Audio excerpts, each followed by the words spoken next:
The massive doors of the Zephyrian High Court slid open with a deep rumble that shook the ground beneath Lehana's feet. She stepped into the cavernous chamber. Her simple black suit a stark contrast to the shimmering crystalline walls that rose hundreds of meters above her head. The air hummed with alien technology, and holographic displays floated round the room showing legal codes in languages that hurt human eyes to read. Park Ji-ho sat in the defendant's cage, his mining suit still stained with the red dust of the asteroid fields. His hands trembled as he gripped the energy bars that kept him locked inside. The man had worked the dangerous Outer Rim mines for 15 years, sending every credit back to his family on Earth. Now, he faced execution for a crime Hannah knew he didn't commit. The Zephyrian judge towered above them all, its insectoid body gleaming with biomechanical implants. 6 arms moved independently as it processed multiple legal documents simultaneously. Its compound eyes, each the size of a human head, fixed on Hannah with obvious disgust. When it spoke, the translator device made its voice sound like grinding metal. "Another human attorney wastes this court's time," the judge announced to the packed gallery. Alien spectators from dozens of worlds filled the viewing sections, their various forms of laughter creating a cacophony of strange sounds. Humans always think they can outsmart superior species with their primitive legal tricks. Hannah stepped forward, her data pad in hand. "Your Honor, I have evidence that proves my client's innocence. The Nexus Corporation's own mining records show that the stolen minerals were never in the sector where Mr. Park was working. Their transport logs prove silence." The judge's voice boomed through the chamber's acoustic amplifiers. "This court has already reviewed the evidence. The human committed theft. The Nexus Corporation's testimony is beyond question. They are a respected member of the Galactic Trade Union." The gallery erupted in approval. A group of Nexus executives, their expensive biosuits gleaming with status symbols, nodded smugly from their premium seating area. Their leader, a tall Eltarian with silver skin, whispered something to his associates that made them laugh. "Your Honor." Hannah tried again. If the court would just examine the quantum signatures on the stolen materials, you'll see they don't match anything from the Kepler 442 system where my client was working. The theft happened in the Vega sector, over 300 light-years away. The judge's mechanical arms moved faster, processing her words through its neural interface. "Are you suggesting this court cannot properly analyze evidence? Are you implying that Nexus Corporation, a founding member of the Colonial Authority, would fabricate charges against a worthless human miner?" Hannah felt the weight of every eye in the chamber. The alien gallery buzzed with anticipation, waiting to see how the human would respond to the obvious trap. She could feel Park Ji-ho's desperate gaze from the defendant's cage, knowing that one wrong word could seal his fate. "I'm suggesting that mistakes can happen," she said carefully.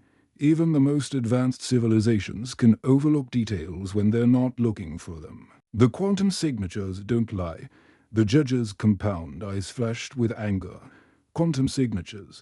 You think you understand quantum mechanics better than a Zephyrian High Court? We were manipulating quantum fields when your species was still living in caves." The gallery exploded into laughter again. A group of young Zephyrian law students in the front row made mocking gestures, their translator devices broadcasting their jokes about human stupidity. One of them held up a holographic display showing primitive humans with clubs, captioned, "With human legal experts, your motion is denied," the judge declared. "Furthermore, this court finds you in contempt for wasting valuable judicial time with frivolous arguments. You are fined 50,000 credits, to be paid immediately." Hannah's jaw tightened, but she didn't react. She'd faced worse odds before, though none of these aliens knew that. She simply nodded and activated her credit transfer device. watching as the fine was deducted from her account. The money represented months of work, but she paid it without complaint. The defendant will be executed at dawn. The judge continued.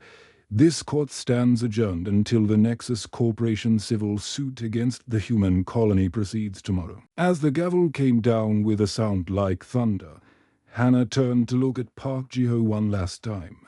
The miner's eyes were filled with terror, but she gave him the slightest nod.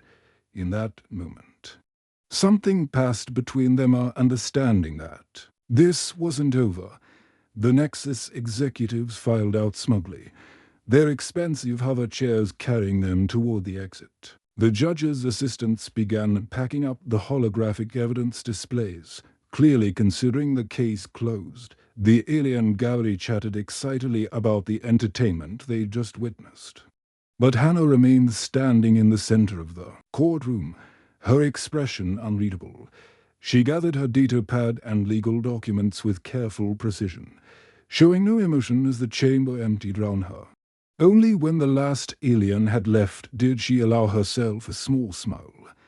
They had no idea what they'd just done. They had no idea who they were dealing with, and they certainly had no idea that their 50,000 credit fine had just bought them the biggest legal fight of their lives.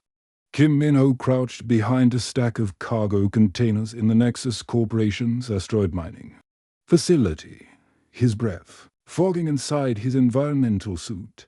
The massive space station rotated slowly, creating artificial gravity that made his boots grip the metal floor. Through his helmet's visor, he watched as automated mining drones unloaded their precious cargo from the transport ships that had just arrived from the outer rim.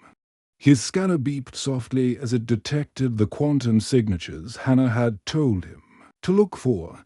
The stolen minerals were right here, in a facility that was supposed to be 300 light-years away from where Park Ji-ho had been working. Min-ho's heart raced as he realized what this meant. The entire case was a setup. A massive cargo robot rolled past his hiding spot, its mechanical arm sorting through containers marked with Nexus Corporation logos. The robot's sensors swept the area, and Min-ho held his breath until it moved on. He activated his recording device and began documenting everything he saw. "Hannah, are you getting this?" He whispered into his comm unit. Back on New Seoul, Hannah sat in a dingy coffee shop on the colony's outskirts, her laptop connected to a secure quantum link. "I'm seeing it all. Min-ho, keep recording. We need everything we can get." The evidence was damning. Transport logs showed ships arriving from the Vega sector with the exact minerals Park Ji-ho was of stealing. But according to the official court records, these minerals had supposedly been stolen from the Kerbal 442 system where Ji-ho worked. Someone had deliberately falsified the location data. Meanwhile, across the city in the towering Zephyrian court complex, Choi Yuna nervously walked through the corridors lined with alien artwork and floating holographic displays as a human court clerk. She was practically invisible to the alien judges and lawyers who barely acknowledged her existence. That invisibility was about to become very useful. Yuna had worked in the court system for 5 years, watching case after case where human colonists were railroaded by alien corporations. She'd seen families destroyed, workers imprisoned, and entire communities displaced, all while the alien elite got richer. When Hannah had approached her after the trial, something in the attorney's eyes had convinced her to take the risk. She slipped into Judge Korthak's private chambers while he was in session. The room was a marvel of Zephyrian technology, with walls that shifted colors based on the occupant's mood and furniture that adapted to different alien body types. Floating data crystals contained thousands of legal documents, and Yuna knew exactly which ones she needed. Her human-designed hacking device, a gift from her brother who worked in tech security, interfaced with the alien systems. The Zephyrians were arrogant. They never imagined a primitive human could crack their encryption. Within minutes, she had accessed the judge's financial records. What she found made her stomach turn. Judge Korthik had received over 2 million credits from Nexus Corporation in the past year alone. The payments were disguised as consulting fees and speaking engagements. But the pattern was clear. Every time a case involving Nexus came before his court, the company one. And the judge got paid. By the stars, Yuna whispered as she copied the files to her secure drive. This goes all the way to the top. Back in space, Minho had discovered something even more disturbing, hidden in the asteroid facility's low levels. He found holding cells filled with human miners who had supposedly died in accidents. These workers were being kept as slave labor, mining the most dangerous asteroids while their families on Earth received death notifications. One of the prisoners, an elderly man named Lee Won-ho, grabbed Minho's arm through the energy bars. "You have to tell them we're alive," he whispered desperately. "My daughter thinks I'm dead. They told her I died in a cave-in, but I've been here for 3 years." Minho's hands shook as he recorded the man's testimony. "We're going to get you out of here," he promised all of you. As he prepared to leave the facility, alarms suddenly began blaring. Red lights flashed throughout the station, and he could hear the heavy footsteps of security robots approaching. His cover was blown. Minho ran through the corridors as plasma bolts whizzed past his head. The security robots were fast, but they weren't designed for a pursuit in zero gravity. He launched himself toward an airlock, knowing his small scout ship was waiting outside.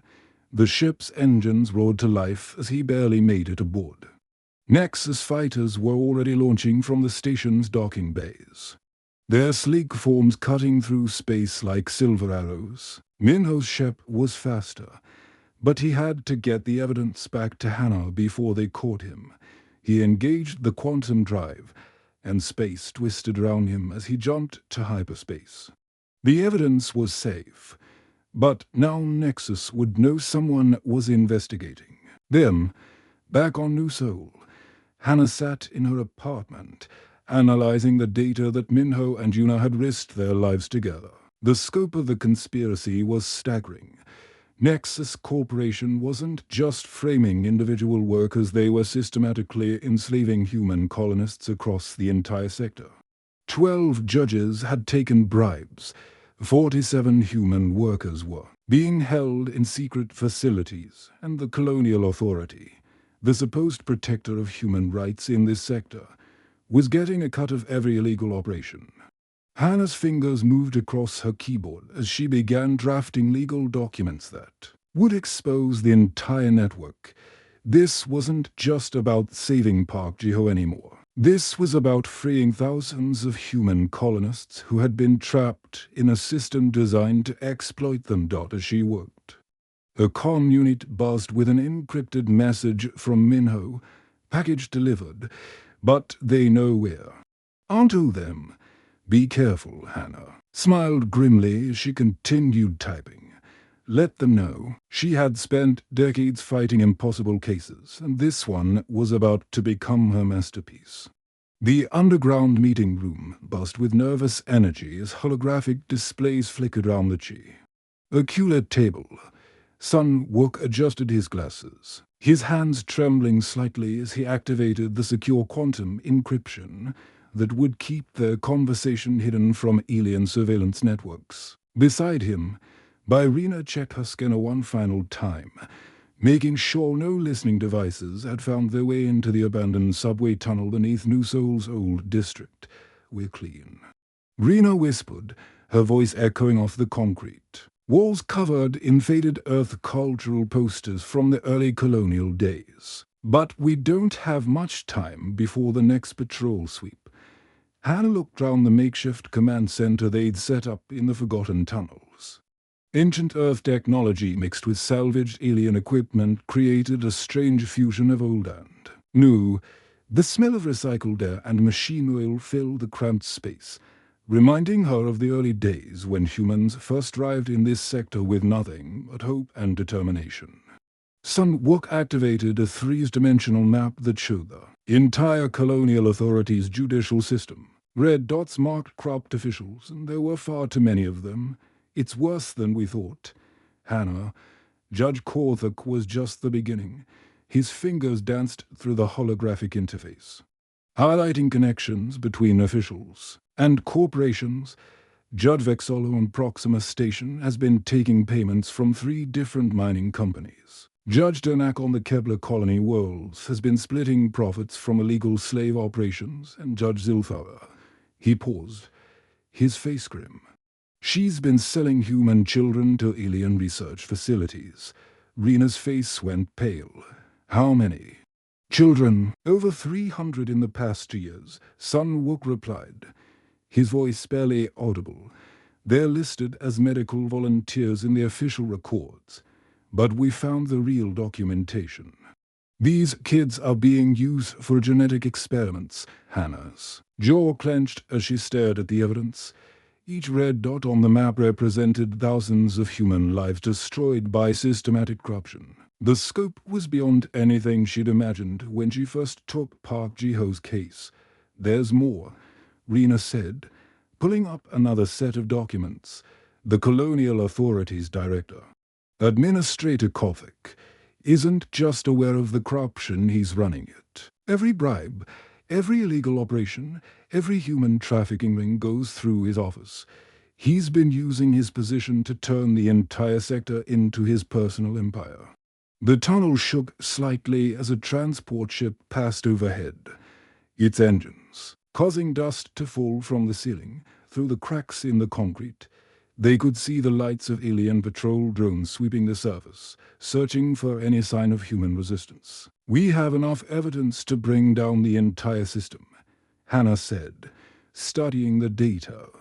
But we need to be smart about this. If we move too quickly, they'll destroy the evidence and execute every human witness. Sun Wook leaned forward, his expression serious. Hannah, there's something else you need to know. We've been investigating you too. Rena shot him a warning look, but he continued, not because we don't trust you, but because we needed to understand who we were working with, the level of legal expertise you've shown, the way you handle complex galactic law, the connections you seem to have. It doesn't match your official records. Hannah's expression remained neutral, but something flickered in her eyes. What did you find? Your identification documents are real, but they're incomplete. Rena explained. You appeared in the Colonial Authorities' legal database 5 years ago with a perfect record and advanced degrees, but there's no history before that. No childhood records, no family connections, no previous employment. It's like you materialized out of nowhere.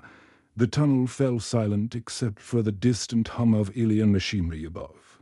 Hannah stared at the holographic displays, weighing her options. These two had risked everything to gather evidence, and they deserved the truth. My real name is Hannah, she began slowly. But you're right, the woman who registered as a colonial attorney 5 years ago isn't the same person who's sitting here now.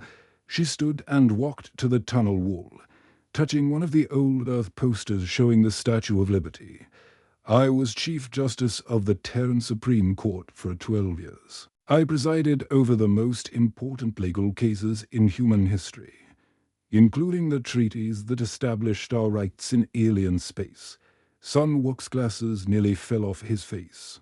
You're Chief Justice Lee, but you died in a shuttle accident. I faked my death, Hannah interrupted. The corruption wasn't just happening in the colonies. It was happening on Earth too. Alien corporations were buying human politicians, judges, and military officials. The entire system was compromised from the top down. She turned back to face them, and for the first time, they could see the weight of years of fighting impossible battles in her eyes. I realized that I could do more good out here, in the colonies, fighting for individual humans rather than trying to fix a broken system. From inside, Rena's scanner suddenly started beeping frantically. We've got company. Multiple hover vehicles approaching fast. Above them, the sound of alien engines grew louder. Plasma cannons charged with an ominous whine, and searchlights began probing the tunnel entrances. They found us, Sunwalk said, frantically gathering the data crystals. Someone must have tracked our communications. Hannah moved with the calm efficiency of someone who had faced danger many times before. There's an old maintenance shaft that connects to the spaceport. We can reach my ship if we move now. As they grabbed their equipment and ran deeper into the tunnels, plasma bolts began cutting through the concrete above their heads. The colonial authority had finally realized they were dealing with more than just a troublesome colonial lawyer. They were facing the most experienced legal mind in human space, and she was fighting mad. Jang Taeho's fingers shook as he sat across from Hannah in the cramped cargo hold of her modified freighter ship. The vessel drifted silently in the asteroid belt between New Seoul and Proxima Station, its engines powered down to avoid detection by Colonial Authority patrol ships through the small porthole. Chunks of space rock tumbled past like ancient meteors carrying secrets from the birth of the galaxy. I never thought I'd be helping to bring down my former employers, Taeo said, his voice heavy with years of guilt. The middle-aged man had once been Nexus Corporation's head of security operations, responsible for covering up their crimes across dozens of star systems for 15 years. I helped them destroy human lives. I told myself it was just business, just following orders. Hannah studied the data pad containing Taeho's insider knowledge of Nexus operations. What changed your mind? Taeho's eyes grew distant. My nephew, bright kid, wanted to be an engineer. Nexus hired him for a special project on Titan Station. They told his parents he died in an industrial accident. But I knew the truth. They were using him and 40 other human engineers as test subjects for dangerous alien technology. When I tried to speak up, they threatened to kill my entire family. The ship's communication ray crackled to life as Yu Sujin's voice came through the speakers. She was positioned in a hidden monitoring station built inside a hollowed-out asteroid, surrounded by the most advanced human-designed surveillance equipment in the sector. I'm picking up increased chatter from the Colonial Authority networks, Sujin reported. They're definitely looking for us, but their search patterns are predictable. Alien military tactics haven't changed in decades. Hannah smiled grimly. That's because they think they're hunting scattered colonial rebels. They have no idea we're about to turn their own legal system against them. She activated a holographic display that showed the 7 star systems where crop judges operated. Each system was connected by quantum communication networks that the aliens believed were secure. What they didn't know was that human cryptographers had been studying their encryption methods for a year. Yes, here's how this works, Hannah explained. To Taeho, I'm going to file identical legal motions in all 7 courts simultaneously. Each motion will contain slightly different evidence that implicates different levels of the conspiracy. When the judges see these cases, they'll panic and try to coordinate their responses. Taeho nodded slowly, beginning to understand. And when they communicate with each other, Sujin intercepts every message. Hannah finished. Their own coordination efforts will provide us with proof of the conspiracy. The plan required precise timing. Sujin had hacked into the galactic communication network using a combination of human ingenuity and salvaged alien technology. Her monitoring station looked like a mad scientist's laboratory, with cables and processors jury-rigged together in ways that would make alien engineers cringe, initiating first wave of filings. Hannah announced, her fingers flying across her legal interface. Within seconds, identical motions appeared in courtrooms across 7 different star systems, each demanding immediate hearings for human colonists who had been illegally imprisoned or executed. The response was immediate. On Proxima Station, Judge Vexola's compound eyes widened as he read the motion that contained evidence of his personal bank accounts on Kepler 442.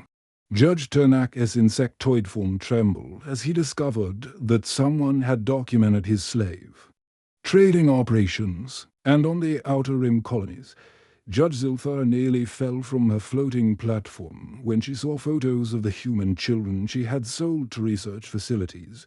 Got them? Sujin's excited voice crackled through the comm. They're all contacting each other simultaneously. The quantum channels are lighting up like a festival celebration. Through her intercepted communications, they could hear the aliens panic in real time. Judge Korthak's voice came through clearly as his message was decoded. Someone has comprehensive evidence of our operations. We need to coordinate our responses immediately or we'll all face execution. Judge Vexola's reply was equally panicked. How could humans have accessed our private communications? Their technology is primitive. That's their first mistake, Hannah said with satisfaction. They're so convinced of their superiority that they can't imagine humans outsmarting them. Taiho watched the intercepted messages scroll across the display. They're planning to destroy evidence at all 7 locations simultaneously. If they succeed, they won't, Hannah assured him. Because we're already 3 steps ahead. The second wave of legal filings hit the courts like a quantum torpedo. This time, each motion contained evidence that could only have come from inside the conspiracy itself. Bank records, personal communications, and classified documents that proved the judges were not just taking bribes, but actively participating in genocide. Judge Ternak's mechanical voice buzzed with fear. These documents are from my private files. Someone has infiltrated our security systems. Administrator Korthak's response revealed the full scope of their desperation. Activate all sleeper agents in human colonies. We need to find their base of operations and eliminate everyone involved. Perfect, Sujin said. They just admitted to having sleeper agents in human colonies. That's another crime we can add to the list. But the aliens' arrogance led to their biggest mistake. Convinced that humans were too primitive to understand advanced legal procedures, they decided to coordinate a unified defense strategy. All 7 judges and the Colonial Authority Director joined a single quantum communication channel to plan their response. They're all on the same channel now, Sujin reported. Every word they say is being recorded. What followed was a complete confession. The aliens, believing their communications were secure, discussed every illegal operation in detail. They talked about the human slaves, the murdered colonists, the stolen children, and the bribes that had made it all possible. They even revealed the locations of secret facilities where humans were being held. We have them, Hannah said as she listened to the recordings. Every word is admissible evidence in any court in the galaxy. Taiho looked at her with amazement. How did you know they would make such basic mistakes? Hannah smiled as she began preparing the final legal documents that would bring down the entire conspiracy. Because for all their advanced technology and supposed superiority, they never learned the most important lesson in warfare. Never underestimate humans who have nothing left to lose. Outside the ship, Colonial Authority patrol vessels continued their futile search, unaware that their own communications had just provided the evidence needed to destroy them. The hunters had become the hunted, and they didn't even know it yet. The Grand Tribunal Chamber on the neutral world of Concordia Prime had never seen anything like this. Representatives from every major species in the galaxy filled the massive amphitheater, their various forms of communication creating a symphony of clicks, buzzes, and harmonic tones. The chamber itself was a marvel of engineering, with gravity fields adjusted for different alien physiologies and translation matrices that could handle over 3,000 languages simultaneously. Hannah stood at the center of the chamber, her simple human attire a stark contrast to the elaborate ceremonial garments worn by the alien dignitaries round her. Above her, floating platforms held the 7 cropped judges, their faces showing a mixture of arrogance and growing concern. Judge Korthak's compound eyes darted nervously as he realized that this wasn't going to be the quick dismissal he had expected. Honorable members of the Galactic Tribunal, Hannah began, her voice carrying clearly through the chamber's acoustic systems 5 days ago. I was fined 50,000 credits for allegedly wasting a court's time. Today, I stand before you with evidence that will prove that fine was the beginning of the end for the largest criminal conspiracy in colonial authority history. The massive holographic displays surrounding the chamber flickered to life, showing the quantum communication intercepts that Yusujan had gathered. The voices of the cropped judges filled the chamber, their own words condemning them as they discussed bribes, slave operations, and the murder of innocent humans. Judge Vexolores' mechanical voice translator struggled with his panicked breathing. These recordings are fabricated. Humans don't have the technology to intercept Zephyrian quantum communications. Hannah smiled coldly. Your Honor seems to have forgotten that humans designed the quantum encryption protocols that the colonial authority uses. We built the system you've been using to coordinate your crimes. A wave of shocked murmurs rippled through the gallery. The Nexus Corporation executives, who had arrived expecting to witness another human defeat, now sat rigid in their seats as bank records showing their illegal payments scrolled across the displays. Park Ji-ho sat in the witness section, no longer in shackles but wearing a simple civilian suit. Beside him were dozens of other human colonists who had been rescued from secret Nexus facilities across the sector. Their presence served as living proof of the conspiracy's scope. Let me present the evidence systematically. Hannah continued, activating a 3-dimensional model of the colonial authority's structure. Judge Korthak received 2.3 million credits from Nexus Corporation over 18 months. In exchange, he ensured that every case involving human minors resulted in convictions. Regardless of evidence, the model highlighted financial connections between judges and corporations, showing a web of corruption that stretched across dozens of star systems. Judge Ternak's insectoid form trembled as his slave trading operations were exposed in detail.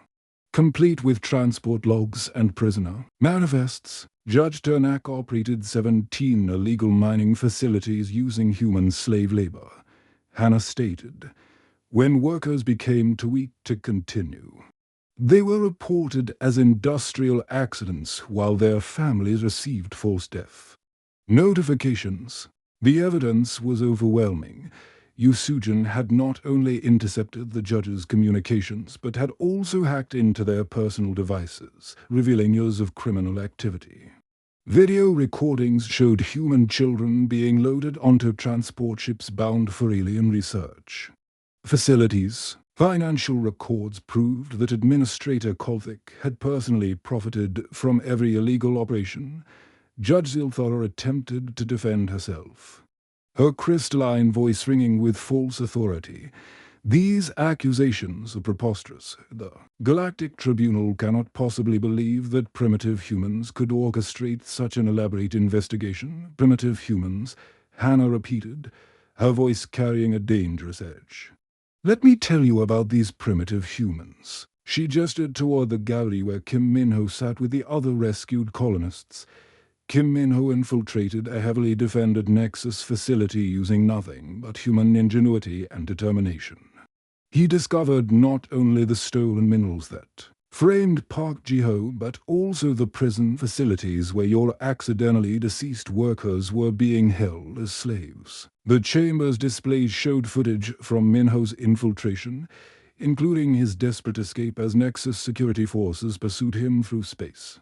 The alien audience watched in stunned silence as the small human ship outmaneuvered sophisticated alien fighters through pure piloting skill. Choi Yuna, a court clerk dismissed by your system as insignificant, single-handedly cracked Zephyrian security protocols to access Judge Korthak's private files, Hannah continued.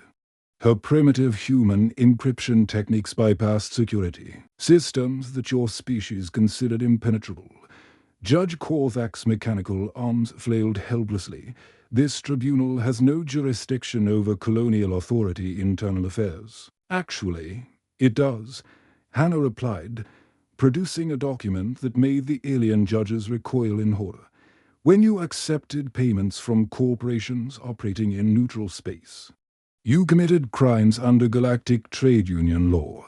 When you engaged in slave trafficking across multiple star systems, you violated the Universal Rights Accords, and when you murdered over 3,000 human colonists, you committed genocide under the Concordia Conventions. The presiding magistrate, an ancient being whose species had helped write galactic law thousands of years ago, spoke for the first time. The evidence presented is comprehensive and damning.